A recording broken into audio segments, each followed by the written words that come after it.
వాళ్ళందరూ 100 యోజనములు దాటి వచ్చేశారంటున్నారు కదా, ఒకసారి నాకు చూపించండి, వాళ్ళని చూస్తానన్నాడు. ప్రాసాదం ఎక్కాడు. ఎక్కి నిలబడి ఏది చూపించు, వాళ్ళల్లో ఎవరో నాకొక్కసారి చెప్పు అన్నాడు. అదిగో రావణ అక్కడ చూడు, అదిగో ఆ ఎదురుగుండా కనపడుతున్నాడే, ఆయన సామాన్యమైనటువంటి వాడు కాడు, పనసుడు. ఆయన అంత విశాలమైనటువంటి శరీరం ఉన్నవాడు చతుష్పాదులలో వేరొకడు లేడు. అదిగో పక్కన కనపడుతున్నటువంటి వాడు సుగ్రీవుడు. అదిగో చూశావా, గద ఎత్తి అరుస్తున్నాడు, రారా రావణ పైకని. ఆయన అక్కడ అరుస్తుంటే ఇక్కడ లంకాపట్టణంలో ఉన్న అంతఃపురాల యొక్క ప్రాసాదములు గోపురములు కదులుతున్నాయి.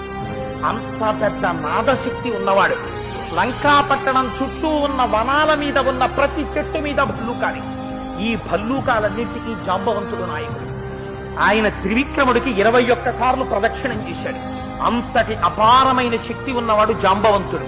అదిగో ఆ మధ్యలో నిలబడినటువంటి వాడు హనుమ. ఆయన బంగారు శరీరంతో మెరిసిపోతుంటాడు. ఆయనకి బ్రహ్మగారి వరం ఉంది. ఎంత తీవ్రమైనటువంటి నేత్రములతో లంకవంక చూస్తున్నాడో చూడు రావణ.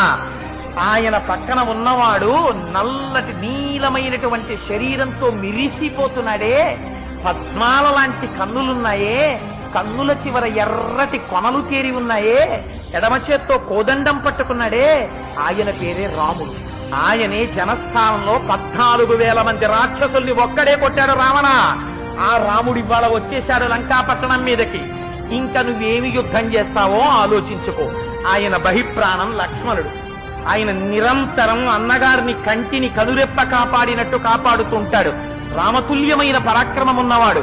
ఎన్ని అస్త్రశస్త్రములు రాముడికి తెలుసో అన్ని లక్ష్మణుడికి తెలుసు. వాళ్ళ కోదండము నుండి ఆ బాణములు వినిర్ముక్తమైతే కాపాడగలిగిన వాడు వేరొకడుండడు. అటువంటి రామలక్ష్మణులు, ఈ సైన్యము అంతా వచ్చింది. ఒక్కొక్కరిది 10 ఏనుగుల బలం, ఒక్కొక్కరిది 100 ఏనుగుల బలం, కొంతమందిది 1000 ఏనుగుల బలం, కొంతమందిది 1,00,000 ఏనుగుల బలం, కొంతమందిది ఎంత బలమో చెప్పడం కుదరదు అసలు.